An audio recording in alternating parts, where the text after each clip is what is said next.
Pessoal, beleza? Vamos fazer aqui mais um vlog. A gente tá acabando de lavar o fogo no rabo segundo. Ai, que coisa linda, né? Vermelho chuma metálico 1994. Ai, que vontade que eu tô de dirigir esse carro. Ele não podia ter me dado problema, mas o Jota aqui tinha que ter usado o carro. Eu tava olhando, tô lavando o carro, e eu forcei. Olha isso, esse brilho, gente. Ai, eu sou louco por esse carro. Eu adoro Monza. Mas eu tô olhando ele aqui. Eu quando eu fui forçando ele para ver se o freio soltava e o freio não soltou, o que aconteceu? Amassei minha placa, né? Como é que eu fiz isso? Uma incógnita, mas eu amassei a placa do carro.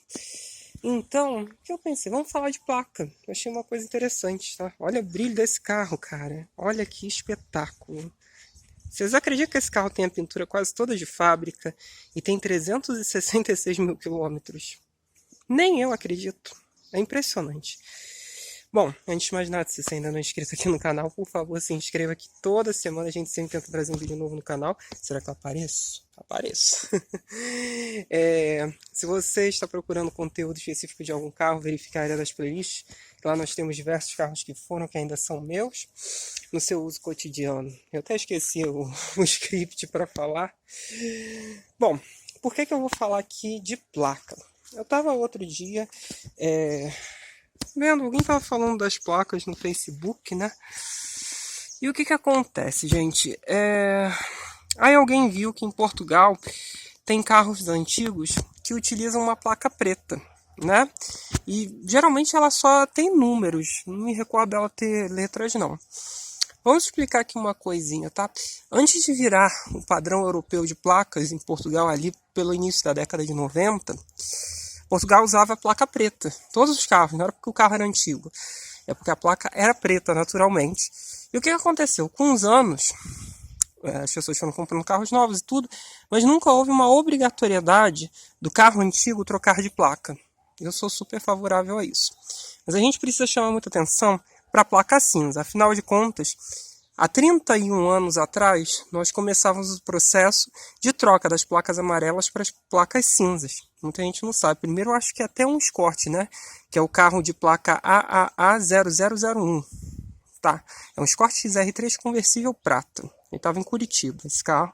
Coitado, vai perder a placa exclusiva. Pagou uma nota preta quando o carro era novo, para ter a bendita da placa. Muita gente pagava, e ainda paga até hoje para ter placa exclusiva. Eu acho isso besterite aguda. Inclusive, até porque a placa mais legal para mim, que seria com o meu nome, foi destruída. Vamos explicar por quê. É uma droga de um Santana. Vocês sabem que eu não gosto de Santana. E eu tenho os meus motivos para não gostar de Santana. Carro que tem história, ok. Tem muita gente que foi feliz com Santana. Mas na minha casa só foi uma merda. Um carro ultra problemático. E o carro foi roubado ainda por cima. A minha placa seria GAF 1991. E me roubaram a placa. Mas vamos explicar. Lá há 30 anos atrás tínhamos as placas amarelas, inclusive saudade de placa amarela, porque eu achava muito mais bonita e interessante. E o que acontecia com a placa amarela? A placa amarela, ela não tinha um domínio como existe hoje do Denatran, um domínio nacional. O que isso queria dizer? Que você podia ter duas placas amarelas iguais entre estados.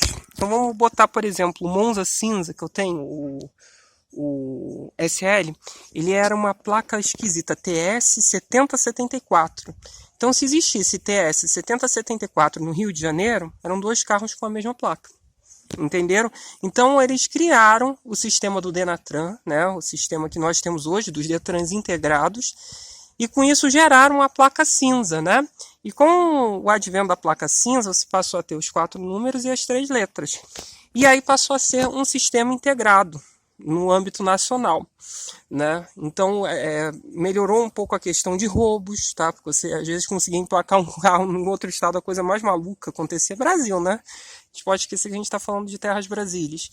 E acontecia muita treta na época por conta disso. Então a placa cinza ficou aí por esses 30 anos, né? Aí em 2017, aliás, em 2015, houve o advento da placa Mercosul. Eu já falei da placa Mercosul aqui algumas vezes. Eu era favorável se você tivesse a possibilidade do livre mercado entre os países do Mercosul. Aí sim, porque tem muito carro interessante na Argentina, no Uruguai. Vai ter gente falando de Paraguai, né? Para trazer Nissan Skyline GTR. Ok. Enfim, não é um carro legal, tá? Não tô negando. Mas não é apenas para aquele tipo de carro. Por exemplo, eu traria o quê? Lá da Argentina, um Volkswagen. Acho que o Sirocco, né? Acho interessantíssimo aquele coupé, né? É o Sirocco, gente? Eu acho que é Sirocco. Eu acho que é o Sirocco. Eu não tô me recordando que tem um coupé que era baseado na plataforma PQ34, ou seja, do Golf 6 e 5, ou seja, plataforma de Jetta, de Fusca, né? Desses carros recentes. E é um coupé muito legal, eu adoro aquele carro. Achei ele bem interessante. Só que só existiu na Argentina, então eu traria um carro daqueles. Só que não. Aquilo não criou essa possibilidade e ainda por cima, as placas entre países, elas são diferentes, porque a sequência, né? Por exemplo, aqui no Brasil você vai botar uma letra ali onde está o 3 no Monza, né? No segundo número, né? Então, por exemplo, na Argentina já é outra formatação, que eram só 3 números. Então eu achei uma boa bosta, porque aquilo não ajudou em nada. E ainda por cima você é obrigado, toda vez que você bater a placa, amassar a placa, a trocar pelo padrão novo, eu não gosto.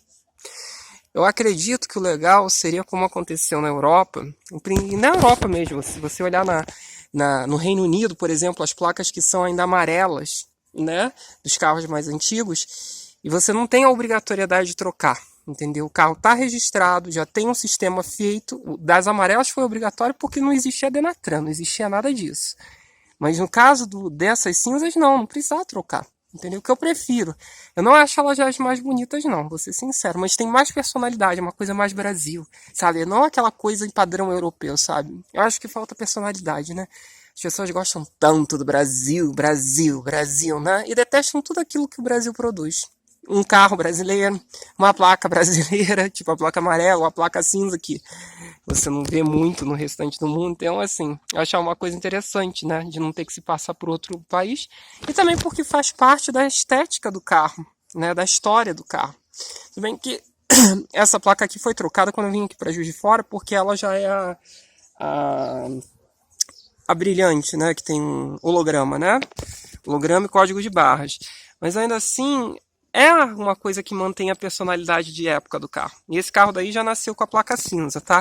Porque Monza Tubarão ainda pegou placa amarela. Imaginem, gente. Esse ano um monte de Monza Tubarão já vai poder ter placa preta. Ou placa treta, né? Eu nem sei como é que ficou isso, mas vai ter uma placa, eu acho que ela é vermelha, nesse padrão novo, para carro de coleção. Eu acho besteira, tá? Inclusive, porque você vê muito carro cacarecado, fudido, todo modificado, ganhando placa de coleção. Eu acho que o interessante de você ter um carro guardado é você preservar a originalidade dele. Eu acho que o que vale é como eu tô vendo aqui. Vocês estão vendo esse carro intacto. Originalzinho. Eu não preciso de uma merda numa placa preta para mostrar que é um carro muito bem conservado, muito bem tratado. E com muita história intrínseca a ele. Mas esse carro tinha na placa original, que está presa lá na minha garagem, né? E com símbolos de 94, lá de São Paulo. Até vou mostrar ela para vocês no final do vídeo. Então eu acho besteira a gente ter que trocar as placas para os carros mais antigos, né? Visto que a gente tem um sistema que é integrado e isso daí não traz nenhuma diferença, nenhum recurso interessante à frente disso. Entenderam? Mas expliquei aqui um pouquinho por que teve que trocar da placa amarela para a placa cinza. Vocês entenderam, né? Que poderia existir placas iguais. Por exemplo, o Monza do meu avô não aconteceu isso. É engraçado que a placa ficou igual. Aquele Monza cinza, o SL que eu tenho, 89, ele trocou a placa inteira. Que ele era TS, acho que é 7074 que eu falei, algum número desse, passou a GTR 9525, que não tinha nada a ver com a placa original. Tá bom? Vou mostrar agora a placa para vocês original desse Monza, que tem os símbolos lá de 94 e tudo. Ah, eu não queria trocar essa placa cinza por branca, não. Que isso nunca aconteça. Vou mostrar para vocês agora. Então, pessoal, tava falando que eu tenho as placas, né? Dos carros na minha garagem, né? O que acontece? Essa era a placa original do Monza, do Fogo no Rabo segundo. 94. Saiu com ele. Olha que coisa linda. Olha o símbolo, o coisinho lá de 94, ó. Todo originalzinho. Essa daqui era do meu Monza Classic. Essa daqui é do automático e tá parado. Essa daqui ninguém vê. Aqui, ó. Essa era a dianteira dele. Do Bor. Olha aqui, um carro que nunca bateu, porque ela é de 94. Aqui tá reta. Perfeita. Ele era de São Paulo, maravilhosa, né? Vou mostrar aqui mais placas. Isso aqui a gente tinha lá no Rio, da nossa garagem. E as pessoas estacionavam, uma audição da Hipólito da Costa, porque eu morava do lado da UERJ. E na frente da faculdade de odontologia da UERJ. Então todo mundo botava a porra do carro lá perto do Pedro Ernesto, né, que é um hospital. Essa placa era do carro da minha mãe, LJD 3521, vocês já viram, né? Aquele Monza bateu.